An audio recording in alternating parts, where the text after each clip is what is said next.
시간에 하나님 말씀 보도록 하겠습니다. 모두 자리에 일어나셔서 에베소서 6장 10절부터 24절까지 있는 말씀을 교독으로 봉독하겠습니다. 에베소서 6장 10절은 신약 성경 316쪽 가량에 있습니다. 제가 먼저 읽겠습니다. 끝으로 너희가 주 안에서와 그 힘의 능력으로 강건하여 지고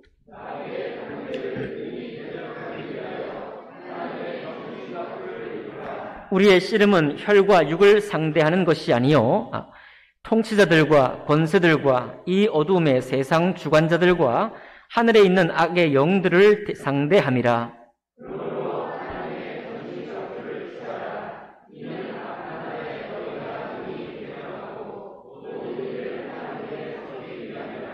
그런즉 서서 진리로 너희 허리띠를 띠고 의의 호심경을 붙이고 모든 것 위에 믿음의 방패를 가지고 이로써 능히 악한 자의 모든 불화살을 소멸하고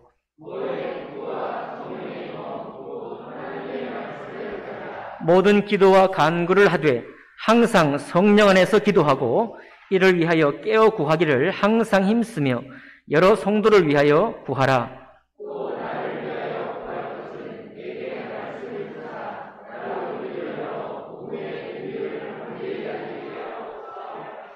이 일을 위하여 내가 쇠사슬에 매인 사신이 된 것은 나로 이 일에 당연히 할 말을 담대히 하게 하려 하심이라.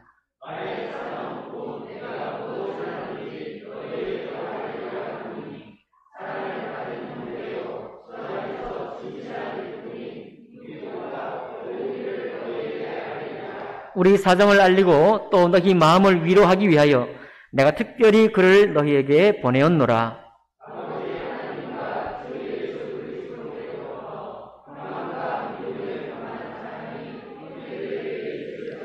함께 읽습니다. 우리 주 예수 그리스도를 변함없이 사랑하는 모든 자에게 은혜가 있을지어다. 아멘. 말씀과 예배를 위해 기도하겠습니다. 거룩하신 하나님 아버지, 저희가 주님의 이름을 부르며 주님 앞에 영광으로 예배를 드리기 위해서 이 자리에 왔습니다. 하나님 아버지, 성령께서 우리 마음을 주장하여 주시고 또 오늘 예배 초소에 주님이 함께 계심으로 저희들의 마음과 몸을 드림을 기뻐 받아주시기를 원합니다. 또한 하나님의 말씀으로 저희 영원한 생명을 주장하시고 또 북돋워 주셔서 주님 말씀이 나의 말씀이 되고 또 주님과 동행할 수 있는 저희들의 삶이 될 수 있도록 축복하여 주시옵소서. 하나님, 특별히 세대통합 예배를 준비하며 정말 우리의 마음에 때로는 번민이 있고 또 근심이 있습니다. 그러나 주님께서 저희 모두를 올바른 방향으로 이끌어 주시고 이 예배를 통해서 온 가정이 동일하게 한 주를 섬기는 그런 복된 가정으로 세워질 수 있도록 축복하여 주시옵소서. 모든 예배를 주님께 의탁하며 귀하신 우리 주 예수 그리스도 이름으로 기도하옵나이다. 아멘. 자리에 앉으시겠습니다. 오늘 읽은 말씀을 본문으로 해서 하나님의 전신갑주를 취하라 라는 제목으로 말씀 나누겠습니다. 슈퍼맨, 또 아이언맨, 영화나 만화 속에 등장하는 영웅들이죠. 토르, 원더우먼, 이런 사람들이 다 헐리우드의 영웅물이나 일본 만화 영화의 이런 주인공들은 상상을 초월하는 힘의 소유자로 등장합니다. 공중을 떠올라서 날아다니는 것은 기본이에요. 그리고 그런 가운데 악당들도 능력이 출중한데 보통 악당들이 쓰는 그 능력 중에 이렇게 두 손을 벌려서 막 이렇게 뭔가를 주문을 외우면은 지면에 있던 모든 돌들이 중력을 거슬러서 위로 붕 뜨는 것을 볼 수 있습니다. 기억나시는지 모르겠습니다. 붕 떠가지고 일순간 탁 다시 이제 땅으로 곤두박질 쳐서 모든 것을 파괴하는 그런 힘을 가지고 있는 것이죠. 왜 우리가 그게 있을 수 없는 일이라는 걸 알면서도 우리는 그것을 즐거워하고 보기를 좋아하고 또 볼 때마다 통쾌하고 또 악당의 무리를 볼 때 야, 저 너무 센 악당을 볼 때 저걸 쓰러뜨려야 되는데 막 이런 생각을 하게 되는 걸까요? 아마도 하나님이 지으신 이 사람의 형상 속에는 그와 같은 것을 동경하는 무언가 있는 거예요. 현실 속에 벌어지지 않을 거라고 생각하면서도 마치 현실 속에 있어야 될 것 같은 그런 소망을 우리가 가지고 있습니다. 이 영웅물이 조금 더 이제 발전하면 평범한 시민이 영웅이 되는, 우연한 기회에 영웅이 되는 그런 영화도 많이 나오고 있죠. 우리는 그런 것을 소망하고 또 꿈꾸고 있다고 볼 수 있습니다. 하나님께서 여러분과 저에게 예수 그리스도를 믿게 하시고 이 땅에서 성령을 통해서 함께 주님과 동행하게 하시고 이 땅이 줄 수 없는, 이 세상에 있지 않은 하나님의 영광스러운 나라를 위해 살게 하셨는데 그게 도대체 어느 정도의 어떤 소망이나 그림을 우리에게 보여주는 걸까요? 세상을 거꾸로 산다는 것, 아마 어떤 부분은 세상을 거꾸로 살게 하는 어떤 말씀의 요청이 있습니다. 세상을 거꾸로 산다는 것은 중력의 힘을 거스르는 말도 안 되는 힘이 필요한 거예요. 그죠?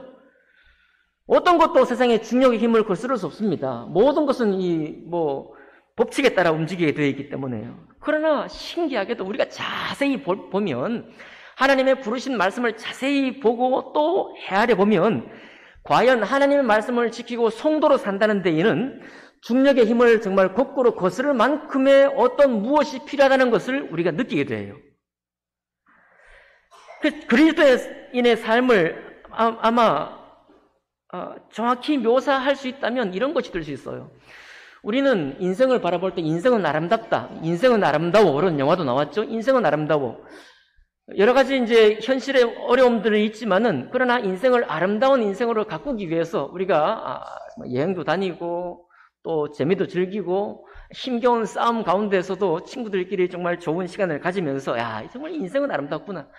뜻맞지 않은 사람들끼리 충돌하다가 마음 맞는 사람들끼리 시간을 보낼 때 정말 인생은 아름답구나. 여가를 팍팍한 현실 속에서 짬을 내지 못하다가 여가 생활을 하게 되면 정말 인생은 아름답구나. 그런 생각을 우리가 할 수 있습니다.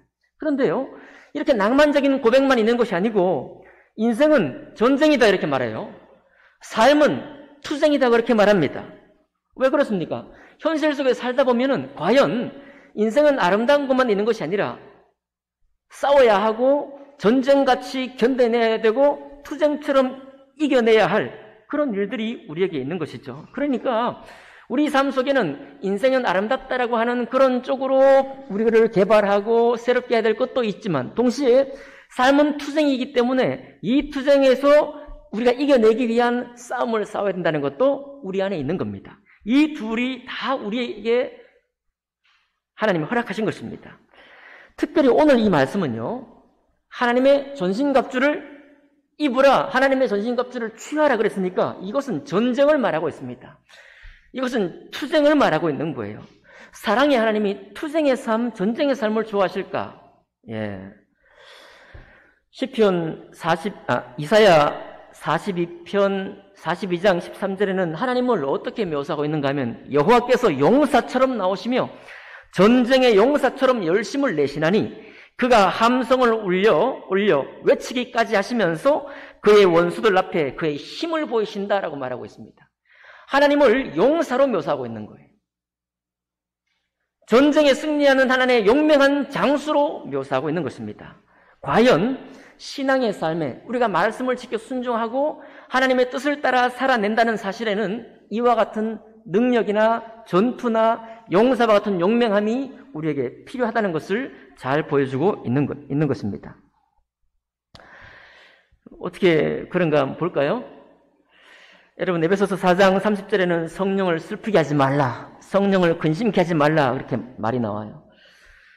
바로 이어서 31절에 보면 모든 쓰라림과 분노와 화와 부르짖음과 모독은 모든 악과 함께 내버려버리십시오라고 권면합니다.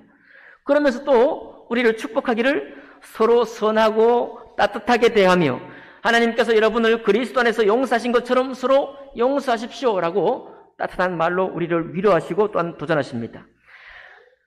자, 뒤에 있는 말은 정말 따뜻한 말이고 좋은 말인데 앞에 있는 이 말은 우리를 괴롭게 만들어요. 모든 쓰라림과 분노와 화와 부르짖음과 모독, 다른 사람을 모독하거나 업신여기는 것들은 모든 악과 함께 내버리십시오라고 명령한 것입니다.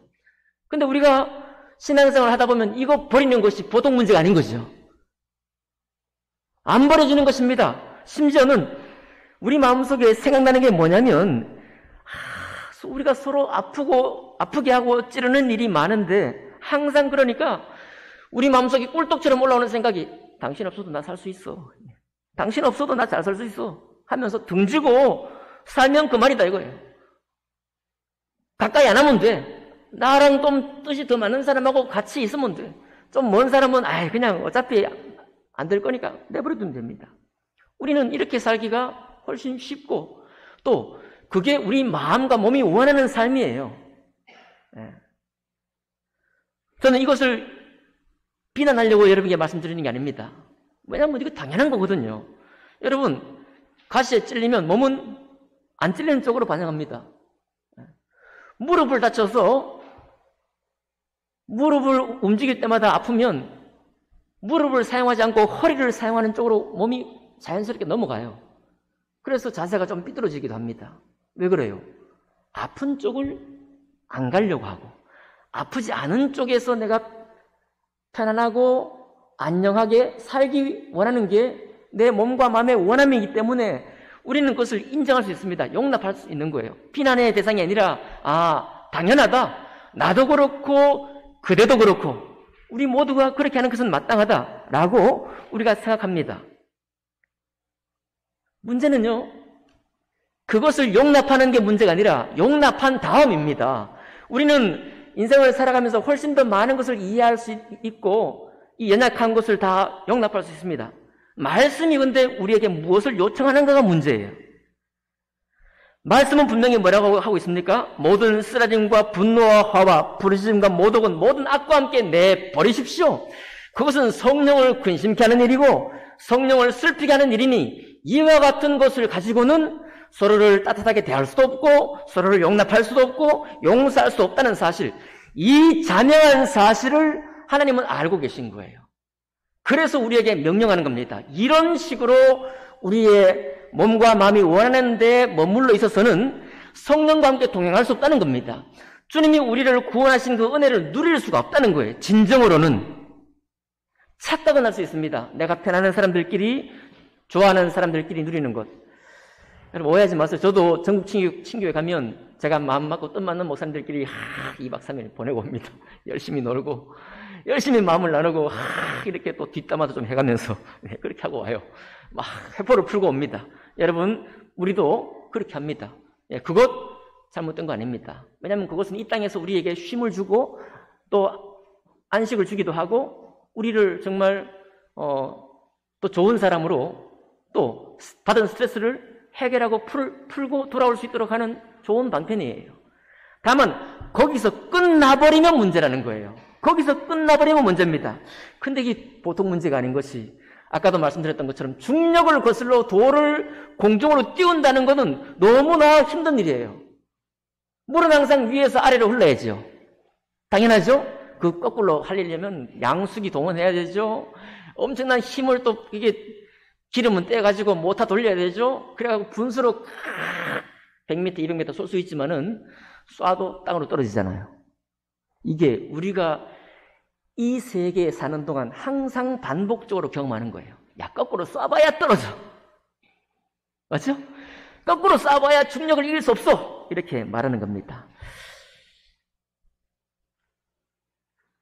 자연을 거슬러서 산다는 것은 어려운 일입니다. 그런데 하나님이 특별히 왜 에베소 1장부터 2장에 예수 그리스도가 우리 모든 허물과 죄로 죽었던 우리를 용서하셔서 우리를 다시 살게 하시고 예수 안에서 거듭나서 성령으로 살게 하시고 다시 태어났다고 하시고 하나님의 자녀라고 하셨는가? 왜 그 말씀을 하셨는가? 우리가 생각을 해봐야 됩니다. 여러분 무화과 나무에 비유하시죠? 무화과나무가 뿌리에서부터 크게 자랐어요. 둥치가 해마다 커집니다. 우리 마치 벚꽃나무처럼 말이죠. 둥치가 커지고 가지가 쪽쪽 뻗어나가요. 잎이 막 이렇게 아름답게 펼쳐졌습니다. 그런데 거기에 그렇게 다 정상적으로 자랐는데 뭐가 맺히지 않느냐? 열매가 없는 거예요. 열매가.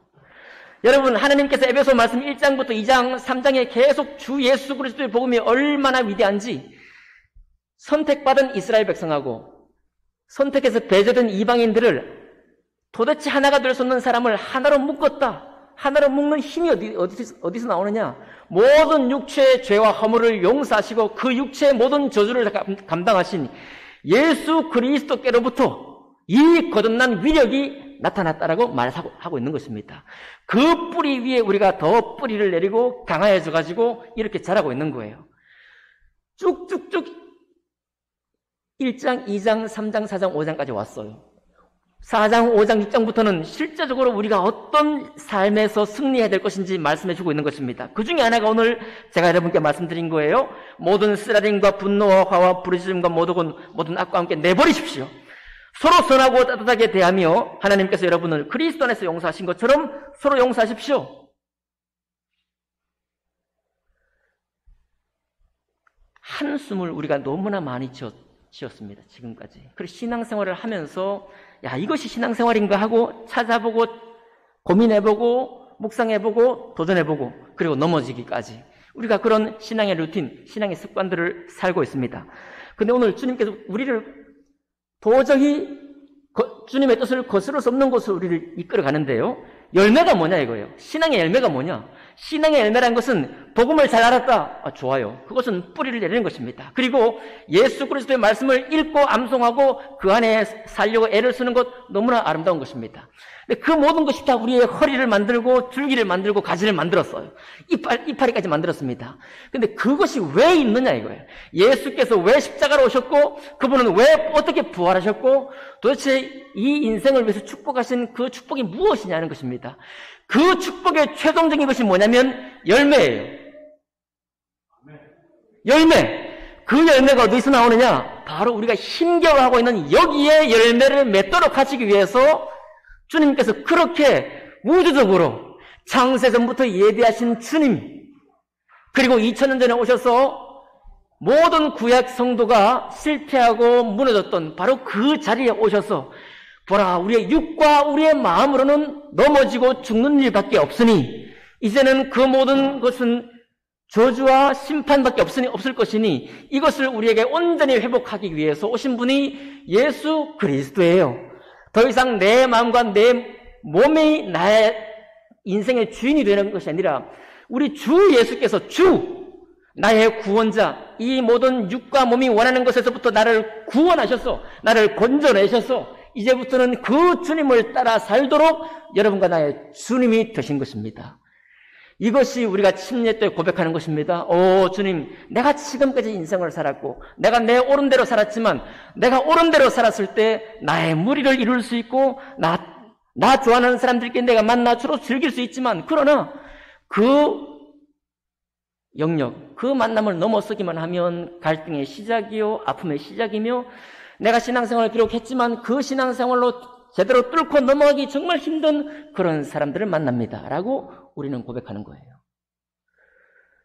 우리의 오늘 올해의 교회 표현은 교회를 위하라 라는 것입니다. 아멘이죠? 아멘. 교회를 위해요, 여러분. 교회를 위하십시오, 어디 가든지. 그러나 교회를 위하는 목적이 뭐냐면 교회를 넘어서기 위해서입니다. 교회를 넘어서 빛을 비추기 위해서 우리가 교회를 위하는 거예요. 왜 교회를 위해요? 그리스도의 복음이 우리 안에 점점 더 강건해지기 위해서. 주님의 명령의 말씀이 나의 인생의 경험으로 거부되는 것이 아니라 내 인생의 경험을 이제는 다시 내가 거부하고 주님 말씀을 따라 살 수 있도록 나를 그 자리로 인도하기 위해서 사는 것입니다. 성령을 슬피게 하지 말라 그랬습니다. 작은 일이 아니죠. 우리는 정말 많은 시험에 듭니다. 하나님은 전쟁을 좋아하실까요? 네, 전쟁을 좋아하시지 않습니다. 전쟁이 있을 수밖에 없다는 건 아시지만 전쟁을 좋아하시진 않죠. 그러나 전쟁이 있을 수밖에 없는 자리에는 우리 주님이 용사로서 우리를 돕고 승리케 하시기를 원합니다. 정말 우리가 전투해야 될까요? 그동안 사실은 신앙이 전투이기 전에 우리 인생이 전투였는데 이미 우리가 복음 듣고 예수 알기 전에 사는 것 자체가 전투였는데 아니 목사님 신앙생활이고 교회 왔는데 또 싸우라고요? 이러면 참 부담이 됩니다. 네, 삶도, 살아가는 것도 매일매일 싸움인데 신앙생활도 또 싸우라고요? 아닙니다, 여러분. 신앙생활은 특별한 싸움이 있는 것입니다. 다만 여러분, 예수 믿고 침례 받을 때 내가 이제 구원받았습니다. 주님과 함께 죽고 물속에 깊이 잠겨서, 충분히 잠겨서 나는 죽었고 주님과 함께 물속에서 올라올 때 다시 살았습니다. 나는 거듭난 존재입니다. 나는 이제 주님의 사람입니다. 라고 올라오게 될 때, 그때 우리는 그 기억을 가지고, 그 중심을 가지고 주님께로 다시 돌아갈 필요가 있는 것입니다. 돌아보면요, 세계에서 가장 잘 산다고 하고 기독교 국가라고 하는 미국이 항상 유색인종에 대한 혐오, 그리고 공격 한 번도 해결된 적이 없습니다. 21세기를 살고 있는, 2022년에 살고 있는 지금도 공격당해서 벌써 신문에 나왔지 않습니까? 동양인들에 대한 혐오 때문에 죽게 됩니다. 기독교 국가인데도. 그러니까 우리가 지금 보고 듣는 모든 뉴스가 우리에게 뭘 말해주는가 하면, 거스를 수 없는 중력처럼 인생이나 인간사에서부터 조금도 전진될 수 없는 그런 사례들을 우리가 자꾸 보는 거예요. 자꾸 보는 것입니다. 자꾸 보면 볼수록 우리가, 하나님이 우리를 부르신 그 부름의 상에서부터 우리도 쓰러지기 시작합니다. 오늘 우리는 주님이 부르신 그 자리로 다시 돌아가기를 원합니다. 저는 참 이번에 부활주일 이후에 특별 새벽 기도하면서 제가 너무 감사했고, 또 주님의 은혜, 또 주님의 이끄심에 대해서 감사하는 시간이 되었습니다. 그동안 고난 주간만 앞에 놓고 주님의 십자가에 그 고난받은 거, 슬픈 찬송가와 함께 주님 고난에 함께하고 고난에 동참하고 그런 기도만 했어요. 참 이번에 정말 뜻하지 않게 우리 전국 친교회가 알아보니까 호텔이 그때밖에 이게 빈 시간이 없어가지고 정했답니다. 어찌됐든지 고난 중에 특별 새벽 기도 할 수 없었어요. 그래서 부활주일 이후에 특별 새벽 기도를 드리게 됐습니다. 근데 너무 새로운 거예요.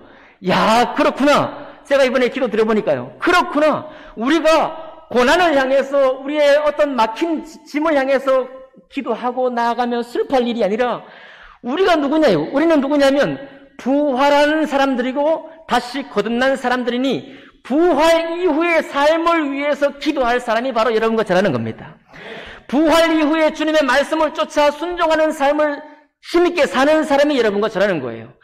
구약시대 이스라엘이 몇천 년간 순종하지 못했건 간에, 인간의 인생의 역사가 어떻게 흘러가든지 간에, 아니 앞으로도 어떤 모습을 보이든지 간에, 우리는 누구냐? 우리는 이 땅에서 건진받아서 주님 나라에 살고 있는, 하나님의 구원의 은혜를 가지고 살고 있는 성도라는 사실을 우리가 기억하는 것입니다. 돌아보니까 우크라이나와 러시아가 전쟁을 벌여요. 사람이 얼마나 악합니까? 총으로 쏴서 그 민간인들 죽이고 길거리에 그냥 널브러 놓고 가는 겁니다. 전쟁이 심화될수록 잔악하면 더해져요. 대학에서 실험을 해보니까 착한 사람들만 모아놨어요. 착한 사람들만 모아놓고 교도소 같은 그런 환경을 마련해서 일주일 동안 시험을 했습니다. 다 착한 사람들만 모아놨는데 일주일이 채 차기도 전에 그 착한 사람들이 악하게 변해가지고 죄수 역할을 하는 사람들을 공격하는 거예요. 그것은 뭘 말합니까? 우리 모두가 그런 사람이라는 거예요. 악한 사람이 따로 있는 게 아니라 조건과 환경이 허락하면 다 악해진다는 겁니다. 러시아 괜히 욕할 거 아닙니다. 저 군인들이, 우크라이나 군대는 지금 좋은 것만 나오고 있지만 그렇겠어요? 여러분, 그게 그럴 수 있겠습니까? 내가 한 대 쥐어박았는데 한 대 쥐어박지 않겠어요? 내가 저를 잔혹하게 됐는데 잔혹하게 응수가 오지 않겠습니까? 모든 인생의 응전과 응수의 법칙에 따르면 그럴 수가 없는 거예요. 우크라이나는 항상 선하고 러시아는 항상 악하고 그럴 수가 없는 것입니다. 자, 그런데 우리가 살아가고 있는 현실 속에 항상 그런 것을 본다는 거예요. 중요한 건 뭐냐면 이 문제가 과연 주님 안에서 거듭난 사람들로서는 행하지 말아야 할, 그리고 그것들을 배격해야 할, 그리고 우리는 하나님이 새롭게 빚어놓은 새로운 피조물이기 때문에 정말 새로운 교회 공동체를 이루어 가야 한다고 하는 그런 열망이 여러분과 저에 있는가 하는 것입니다. 여러분, 교회가 지금 2000년이 흘렀습니다. 그 2000년이 흐르는 동안 교회 점점이 그런 하나님의 처음 부르심을 회복하려고 애를 쓴 사람들이 많이 있습니다. 초대교회가 지나고 100년이 흐르니까 벌써 이단이 생기고 교회가 나약해졌어요. 소망이 희미해지는 거예요. 천국 소망도 희미해지고. 그랬더니 몬타누스파라는 사람이 일어나가지고 종말을 고대하면서 신앙생활을 했습니다. 자기 삶을 다 버려두고 마치 쿰난 동굴에서 행했던 초대 그리스도인들처럼 저들이 따로 산에 모이고 동굴에 모여가지고 마지막 주님이 오실 것을 고대하면서 정결한 삶을 우리는 살자. 세상처럼 살지 말고 우리는 정결한 삶을 살자 하고 시작하고 오직 성경만 주목했던 사람들이 있었습니다. 그렇게 하자는 건 아닙니다. 노바티안이라는 사람이 있습니다. 이 사람들은 로마 시대 원년극장에서 어떤 일이 있었죠? 사자들과 검투사들 혹은 죄수들을 거기서 대결시키게 하고 사자들을 찢어 죽이는 것을 기뻐하고 승자에게 박수를 환호를 보내고 패자를 죽이라고 하는 그런 원년극장의 전투가 모든 사람들이 좋아하는 것이었습니다. 오늘날은 거기까지는 아니지만 격투기가 있죠. 종합격투기. 피 터지고 서로 깨부시는 거. 남자들이 그걸 보면 약간 피가 끓거든요. 안 보셨나요? 저는 피가 끓는 걸 너무 잘 못 보기 때문에 잘 못 봅니다만은 그런 걸 보면서 우리 삶이 투쟁이기 때문에 투쟁을 하고 피 흘리는 그런 모습 보면서 도리어 위로받는 사람들도 있어요. 예, 똑같은 싸움이니까. 그런데 이 그리스도인 노바티안인들은 어떻게 했느냐? 그 검투사들 싸우는 원년극장에 서서 외쳤습니다. 뭐라고요? 이 악한 오락을 멈추십시오! 예. 황제가 있는데 그 수많은 환호하는 군중들이 있는데 이 악한 오락을 멈추십시오라고 외쳤습니다. 박해를 받았을까요? 안 받았을까요? 박해 받았겠죠? 왜 우리 즐거운 이 오락을 멈추라고 하느냐 말이죠. 디모데후서 3장 12절에는 무릇 그리스도 예수 안에서 경건하게 살고자 하는 자는 박해를 받으리라. 예. 경건하게 살고자 하는 자, 말씀을 따라 살고자 하는 자, 비록 우리의 연약함과 허물이 항상 노출되지만 우리의 부족함이 항상 드러나게 되어 있지만 그럼에도 불구하고 경건하게 살기를 외쳐 힘쓰는 사람들은 박해를 받으리라. 초대교회의 박해는 바로 그런 데서 온 것입니다. 7세기에 오면 바울파라는 사람들이 있었어요. 이 사람들은 예수님을 구주로 영접한 후에 이름을 사도들의 이름으로 바꿨습니다. 정식인데 나는 베드로 할래. 예. 우리 자기 이름을 가지고 있는 나는 바울 할래. 나는 사도 누가 있죠? 요한 할래. 이렇게 자기 이름을 바꾸고서 어떻게 했느냐면 몇 년 동안 전도하면서 살았습니다. 그리고 이게 이 사람들의 신앙의 전부였어요. 문제가 심각하죠? 가정은 어떡하고? 직장은? 돈은 어떻게 벌고? 부모님은 어떻게 복양하느냐? 나라와 민족은 어떻게 할 거야? 이런 질문들은 우리 앞에 갑자기 다가와요. 우리가 그런 생각을 하다 보면. 그러나 그 사람들에게는 예수 그리스도의 복음밖에 없었습니다. 왜 이 사람들이 이단처럼 이렇게 나왔을까요? 정통교회들이 말씀드렸죠? 중력을 거스르는 이런 말씀의 요청을 아파하고 힘겨워하면서 점점 더 거기서 멀어지는 겁니다. 그리로 안 가요. 우리끼리, 교회끼리, 우리 좋은 대로 신앙생활을 하다 보니까 나중에 보니까 말씀과 우리의 삶이 동떨어지기 시작합니다. 말씀은 여기서 선포되고 우리의 삶은 이쪽으로 가고 있는 거예요. 아, 이것을 말씀을 보고 깨달은 사람이 용납해서는 안 된다. 우리라도 제대로 이것을 바로잡아야 한다 하고 일어난 사람들이 이런 사람들인 것입니다. 이 사람들의 지도자는 이렇게 고백했어요. 나는 그리스도의 복음을 전하면서 내 무릎에 힘이 닿을 때까지 동쪽에서부터 서쪽까지 북쪽에서 남쪽까지 뛰었다. 이렇게 고백했다고 합니다. 12세기쯤 오면 왈도파라는 사람이 있는데 이 사람들은 사도들의 옷 같은 그런 옷을 입고 다녔어요. 전대나 주머니나 신을 가지지 말라고 한 누가복음 10장 5절의 말씀을 그대로 적용해가지고 주머니 없는 양털 옷을 입고 샌달을 신고 전도를 다녔습니다. 또 왈도파의 지도였던 왈도는요, 부자 청년의 말씀 알고 계시죠? 예수님이 부자 청년에게 하신 말씀, 그 말씀 듣고 재산의 일부를 아내에게, 지혜로운 사람이에요. 재산의 일부를 아내에게 다 돌려놓고 나머지는 다 처분해서 가난한 사람들에게 나눠주고, 정작 자기는 아내에게 물려줬으니까 뭐 이렇게 나중에 쓰겠지, 이게 아니에요. 전대나 주머니 가지지 않고 그냥 주머니 없는 양털옷을 입고 샌들을 신고 전도의 삶을 사는데 자기 남은 인생을 다 바쳤습니다. 그를 본받아 사는 사람들이 왈도파가 된 것입니다. 16세기에 메노파라는 사람이 있어요. 메노파. 이 사람들은 전쟁과 사형을 옹호했던 당시의 개신교를 반대했습니다. 전쟁과 사형 제도를 옹호한다. 이거 우리나라에 적용하면 큰일 나겠죠? 우리 어르신들에게 이 말씀을 적용하라 그러면 저한테 되게 화를 내실 것 같아요. 피로 이 나라를 지켜서 피 흘려기까지 전투하며 싸워서 이 자유대한민국을 지켰는데 전쟁을 반대해서 총을 들지 말라면 여호와의 증인처럼 군대도 가서 총도 들지 말고 감옥 가라는 말이냐? 이렇게 할 수 있을 것 같습니다. 그 말씀은 아닙니다만은 그 중심이 뭐냐가 중요한 거예요. 그 중심이 뭐냐? 평화하라. 될 수 있는 대로, 할 수 있는 대로 너희는 세상과 화평하라. 그 말씀을 순종해 액면 그대로 지키기를 원해서 전쟁을 반대했습니다. 최근에 여호와의 증인은 이단이지만 비록 그들이 한참 감옥 가더니 이제 세상 법정에서 양심에 뭐 이렇게 맡기면서 그런 판결을 내리고 있죠. 뭐 자기들은 그동안 교회들에게 핍박받았는데 이제 하나님이 우리를 보상하신다. 뭐 그렇게 하실지도 모르겠습니다.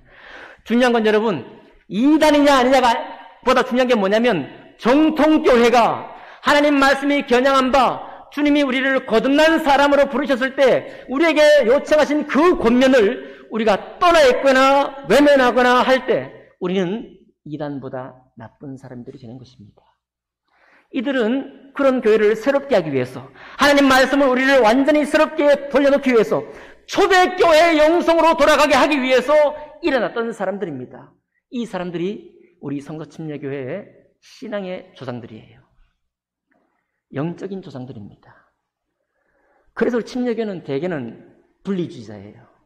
분리주의자. 왜? 연합하는 게 더 중요한데 왜 분리합니까? 네. 하나님 말씀으로부터 점점 나도 모르게 어느새 떠나 있는 사람에게서부터 분리하고 다시 초대교회 영성, 성령을 의지했던 영성, 예수 그리스도를 주라 외치는 그 전통에 다시 돌아가자. 이것이야말로 예수께서 우리를 거듭나게 하신 이유요, 우리를 다시 살리신 이유요, 우리의 모든 죄와 허물을 십자가에 대신 못 박힌 이유요, 그리고 이 신약의 말씀을 기록하셔서 우리에게 걸어갈 수 있는 길을 안내한 이유라고 주님은 말씀하고 있는 것입니다.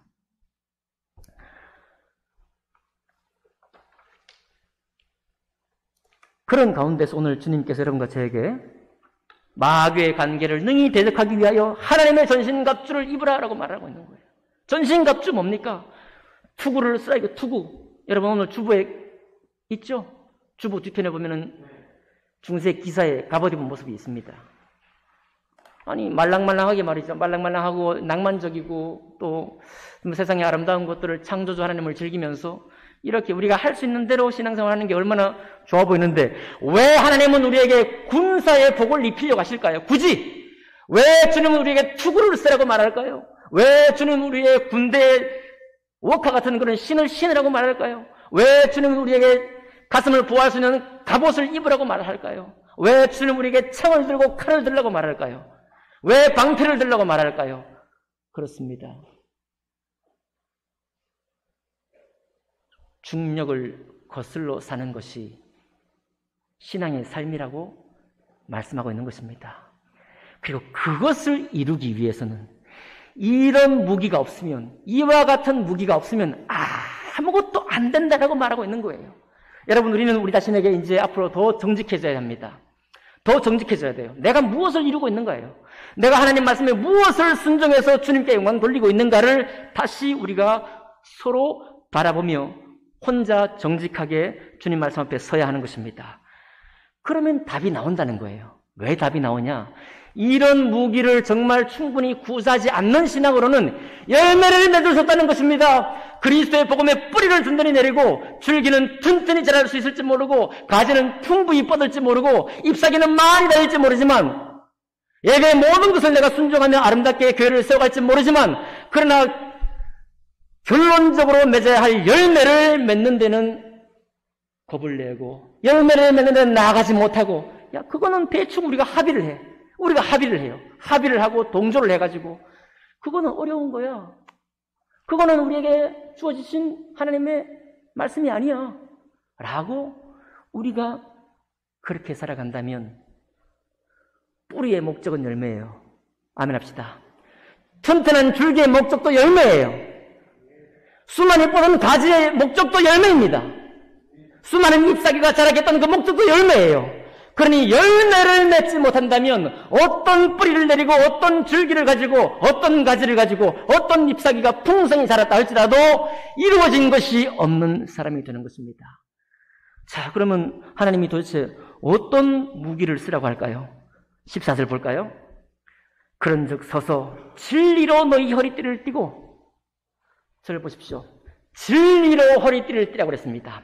세상 상식으로 우리의 허리띠를 띠라고 하지 않았습니다. 여러분, 나의 최선의 선한 판단으로 우리의 허리를 띠라고 말씀하지 않으셨어요. 하나님의 생명의 진리, 하나님의 말씀의 진리로 우리의 허리띠를 띠라고 말씀하고 있는 것입니다. 여러분, 역도 선수 허리에 탁 띠를 두는 거 아시죠? 왜요? 무거운 역도를 탁 들고 일어날 때 배심이 딱 받쳐져, 제가 뭐 역도 안 해봤지만 배심이 딱 받쳐줘야 돼요. 진리에 우리의 뿌리를 두어야 한다는 것입니다. 진리에. 두 번째는 뭐가 있어요? 의의 호심경, 의라는 갑바, 의. 하나님의 의라는 이 가슴팍에 어떤 화살이나 칼이 들어와도 막을 수 있는 의의 호심경을 붙이라. 의로움의 호심경을 붙이라는 겁니다. 여러분, 우리가 세상에 흘러가게 되면요, 우리는 우리 자신의 의를, 하나님이 우리에게 허락하신 의를 확신하지 못합니다. 확신하지 못해요. 내가 나의 선에 기반하면 그 의를 확신하지 못합니다. 그런데 의의 호심경을 붙이라는 거예요. 주님께서 우리에게 선물하신 거듭난 의의 호심경을 붙이라. 세 번째는 뭡니까? 평안의 복음을 준비한 것으로 신을 신으라. 주님, 목사님, 제가 이 말씀을 따라 가려고 하니까 마음에 평안이 없어요. 내가 어디 가서 이 쉼을 누려야 되는지, 어디에 가서 안식을 누려야 될지 모르겠습니다. 그래서 말씀이 나에게 부담만 나와요. 말씀이 나에게 부담이 있고 내가 말씀에 눌려 살겠습니다. 내가 못 살겠어요. 라고 고백할 수 있는 사람에게 주님은 뭐라고 하시는가 하면 평안의 복음을 신으라는 겁니다. 주님께서 우리에게 오셔서 다시 부활한 몸으로 제자들에게 오셔서 하신 말씀이 평안할지어다, 두려워하지 말고 평안할지어다. 여러분, 우리의 추구하는 바 때문에 우리가 긴장이 되는 것은 옳습니다만 그 긴장 때문에 평안이 사라지는 것은 주님이 결코 원치 않아요. 우리가 다 아는 바입니다. 아이들조차도 마음에 평안이 없으면 부모가 시키는 말 지킬 수 없습니다. 아니, 자기가 하고 싶은 일 하지 않아요. 평안이 잃어버리고 나면 아무것도 할 수 없습니다.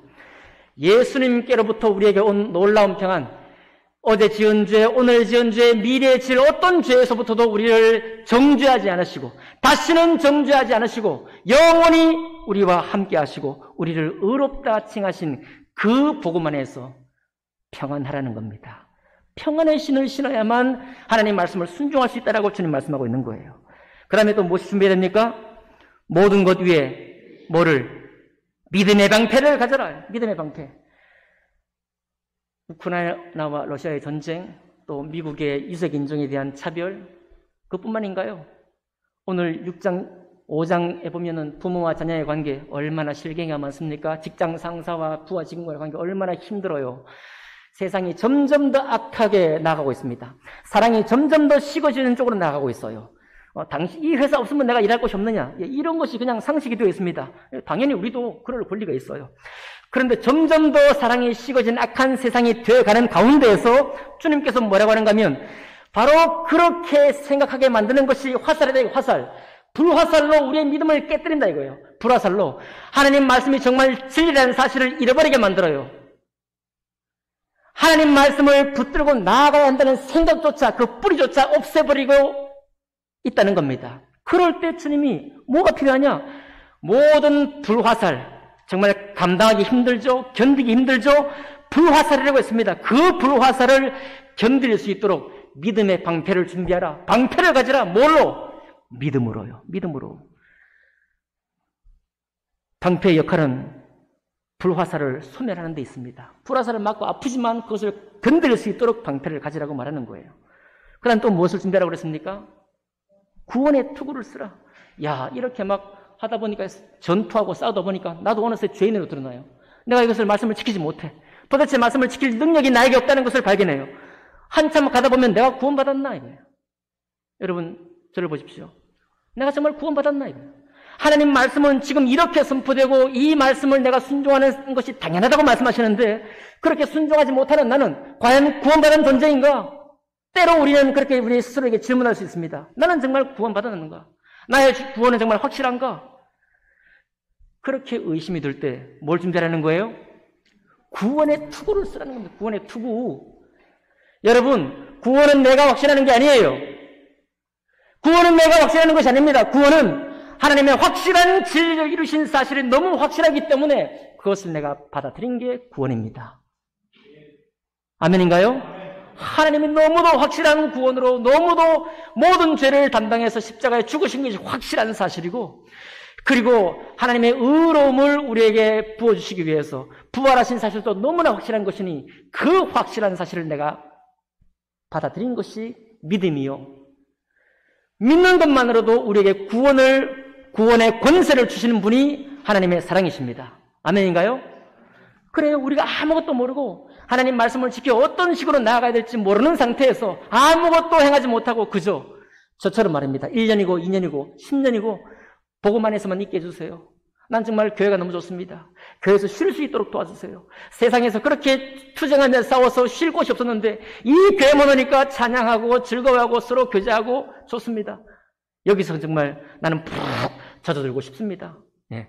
우리 그렇게 고백할 수 있습니다.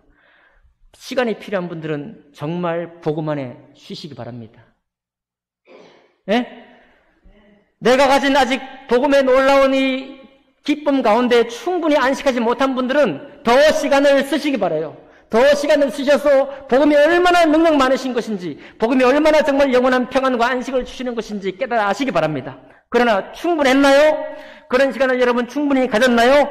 그런 분들은 구원의 투구를 쓰십시오. 이런 흔들림이 혹은 이 말씀을 내가 순종하지 못한 것이 내 구원받지 못하는 것 그런 생각은 마귀에게 틈을 주는 겁니다. 마귀가 넣어주는 생각이에요. 우리의 행실이 어떠하든 우리는 구원받은 사람입니다. 그 투구를 쓰고 뭐라는 겁니까? 나 구원받았어? 천국 갈 거야. 끝. 아니에요. 구원의 투구를 쓰고 뭐하라는 겁니까? 전투하라는 거예요. 전투. 믿음의 싸움을 싸우라는 겁니다. 성령의 검 곧 하나님 말씀을 가지라. 이제는 우리가 공격할 무기가 있네요. 나머지는 모두 우리가 정전 나갈 준비에 쓰임받았고 이제 적의 불화살을 막아내는 데 쓰임받았다면 이번에는 공격할 수 있는 검이 있습니다. 그 검이 뭐예요? 하나님의 말씀입니다. 하나님의 말씀. 하나님의 말씀. 세상에 어떤 가치, 내가 어떻게 정리한 나의 철학으로 정리한 어떤 것도 나의 신앙의 기초가 되어서는 안 됩니다. 나의 신앙의 기초는 내 신앙의 몸통은 내 신앙의 최종적인 결론은 하나님의 말씀이 되는 거예요. 하나님 말씀을 가지시기 바랍니다. 그 말씀을 갖기 위해서 생각하다 보니까 힘이 딸리는 거예요. 여러분, 내가 매일 겪는 신앙의 연약함을 생각할 때 너무 힘이 딸리는 겁니다. 이웃과 원수 지지 마십시오. 원수 되었다면 푸십시오. 풀지 않는다면 성령이 슬퍼하고 있습니다. 성령이 근심합니다라고 말씀을 받아요. 그 나쁜 사람이 얼마나 나를 힘들게 했는데 내가 금방 용서할 수 있겠어요? 그러나 그리 빨리 넘어가야 돼요. 넘어가야 합니다. 넘어가야 하나님의 말씀을 순종할 수 있습니다. 거듭난 삶을 살 수 있어요. 주님이 부탁하신 열매를 내가 맺을 수가 있는 것입니다. 바로 힘이 딸리는 우리들에게 말씀 가지고 모든 전투태세를 완료한 우리들에게 18절에 뭐라고 하고 있어요? 모든 기도와 간구로 하되 항상 성령 안에서 기도하고 이를 위하여 깨어 구하기를 항상 힘쓰며 여러 성도를 위하여 구하라. 그러니 기도는요, 우리가 오랫동안 기도해 왔지만 내 문제를 해결해 달라고 기도하기도 하고 또 이제 살아가면서 여러 가지 필요한 것들을 얻기 위해서 기도하기도 하고 많은 기도를 우리가 드리고 있지만 주님 부탁하신 기도는 그 정확한 뜻의 기도는 뭐냐면 이 전투에서 이 복음을 위한 전투에서 세상이 나를 자꾸만 세상 사람으로 끌어내리고 있는데 그것을 거슬러서 주님이 원하시는 삶으로 살 수 있도록 내가 기도하고 내가 간구하라고 이 기도를 부탁하신 거예요. 아멘 합시다. 성도를 위하여 구하라. 기적이 필요한 성도님. 네. 지금도 한 형제는 오늘 고시 시험을 보고 있습니다. 시험 잘 통과해 드려야 되겠죠? 더 이상 시험에 얽매여 있으면 안 되겠죠? 우리 질병에서 우리가 벗어나기를 우리가 위해서 구합니다. 왜 구합니까? 그가 질병에서 고통받는 데서 해결되기 위해서도 구하지만 그것이 해결되어야 어떻게 됩니까? 마음 놓고 주님 말씀을 순종하는 삶을 살 수 있기 때문이에요. 내 문제 해결하기 위해서가 아니라 주님이 부탁하신 말씀을 내가 지켜 이루기 위해서 하나님 나라를 이루기 위해서 그것을 이루는 대표적인 기관, 유일한 기관이 교회이기 때문에 이 교회 성도들과 함께 그 사실을 이루어가기 위해서 우리가 모여 예배하고 기도하는 것입니다. 어려우신가요? 힘드신가요? 아닙니다.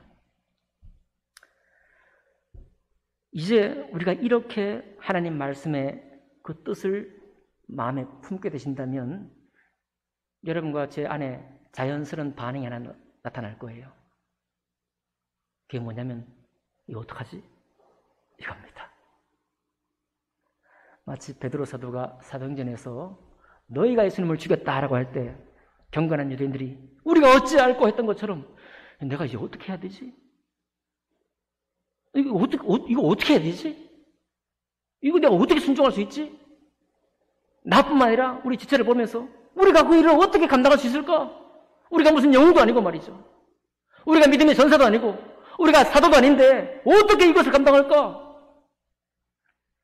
그 심정이 기도로 나아가게 하는 심정입니다. 그 심정이 본격적으로 성령과 내가 함께 동행하고자 하는 소망이 시작되는 바로 그 자리예요. 여러분을 초대합니다. 저도 부족합니다. 저도 부족해요. 하나님 제가 어디로 가야 되죠? 성북교회는 어디로 가야 되죠? 저도 부족합니다. 우리가 앞으로는 이 신앙의 부르심을 따라서 교회를 세워가기로 결단할 수 있기를 바랍니다. 약하기 때문에 서로 협력해서 힘을 모으고 그 일을 이루기 위해서 말씀을 묵상하고 그 일을 능히 해내기 위해서 기도하고 성령을 우리의 주님으로 모시고 걸어가는 여러분과 제가 되기를 주님 이름으로 축복합니다. 기도하겠습니다.